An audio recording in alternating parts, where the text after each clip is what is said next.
finance report.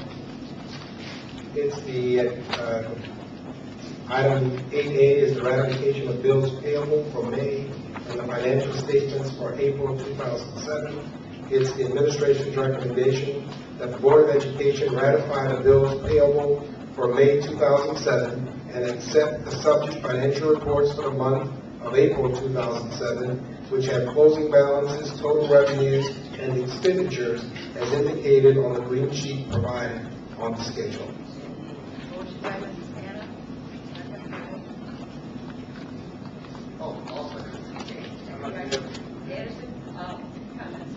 I did have some questions. And I wanted to go through it. Does everybody have these sheets of feedback? Yeah. Board members. Okay. I'll bear with me. Okay. I had some questions I wanted to direct the maintenance. I had some discussion this morning with Mr. Kiskela and some of his staff, who was very helpful. Brian Rosa, another guy named Brian, and the people in his department. I had numerous questions, was very confident, brought all the information I mean like that really quick.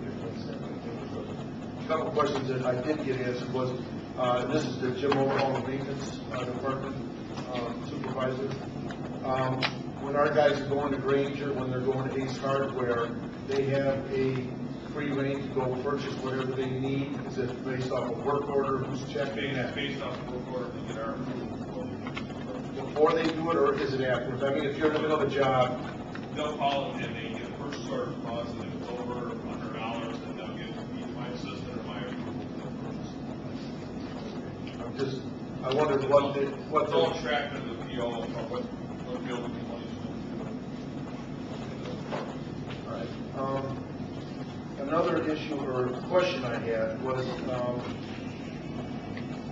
some of the musical instruments that seem to be coming in for repair, and I don't know where this goes. I think Mark had directed me to maybe Dr. Lampy, Mrs. Elliott, for the music stuff.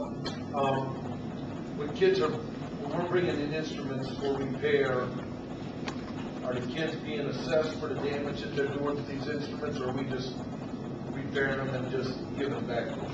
If they are student-caused damage, the students are responsible for it. Some of the general wear and tear are the students responsible. We do collect from the students a $40 penalty for the instruments. That's for the year? For the year, and that covers the cost, that offsets the cost of any repair, as well as allows us to replace purchase orders. I was looking at some of the repairs, like the cornet, $150, oboe, $135, and I know, I did pick it a little bit, but I played the cornet, so I have a clue about it. It's pretty, you got to do some damage to get these kind of repairs, in my guess. Well, If they do damage it, are they paying for it, or we yes, just they cover do. it? Okay, that was, and then about the music, we're buying a lot of music. There's directors in each junior high, am I right? 4 different bands. So if I'm at Jack Benny and I want to buy some music, are we sharing the music between the different directors? So We have a lead band and orchestra teacher. They have done an inventory of all of our music accounts to be the central location. And so it is accessible to all of our instrumental teachers. okay, that was it. Appreciate that. This bothered me a lot, and I talked to Brian Wilson, Mr. Kiskela about it. And we have the agreement with First Student, the busing company, and I'm new, so you got to give me a little leeway here. But this month's bill for the gas costs that we purchased for the buses, in addition to transportation, $89,000. I said, well, we're paying. I first thought it was like a natural gas cost, and we're heating buildings. So this is an $89,000 bill that we buy the diesel fuel to run the buses. Okay, First Student does busing for us, North Chicago and Lake Forest, at least plus all their side jobs. Running athletic programs. Do we use them for the athletic programs too? Does anybody know that? Yes. Okay, so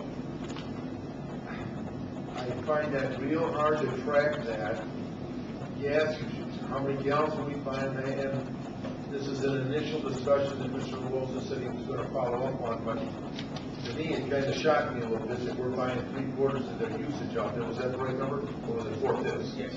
3/4? Tanks, and maybe a tank is 5,000 gallons, or 2,000 gallons, I don't know. 7,200 gallons. 7,200 gallons, so we're buying large quantities of fuel to be used in these buses, and I'm saying, are these buses just our kids with this fuel, or they run another job with it? You know, it just makes me skeptical, because I think that's a very hard thing to track. You know, I was a driver for 14 years, and I'm telling you, it worries me a little bit. Next question, a whole lot of costs on the pathology instructors, speech pathologists, and the kids that need it. I need to know, what are we paying them an hour, and what do they do exactly? Because there again, give me a little bit.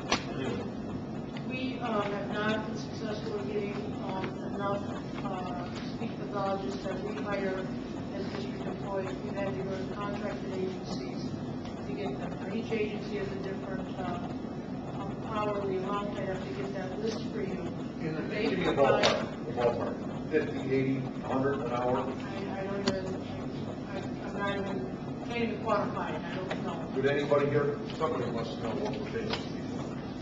I'm guessing between $75 and $100 an hour. I don't know. Okay, I don't know. I'm just looking for a ballpark. That's all. But they provide direct speech and language services to our students Okay, per what, IEPs. what would I have to be deficient in to get the use of a pathologist?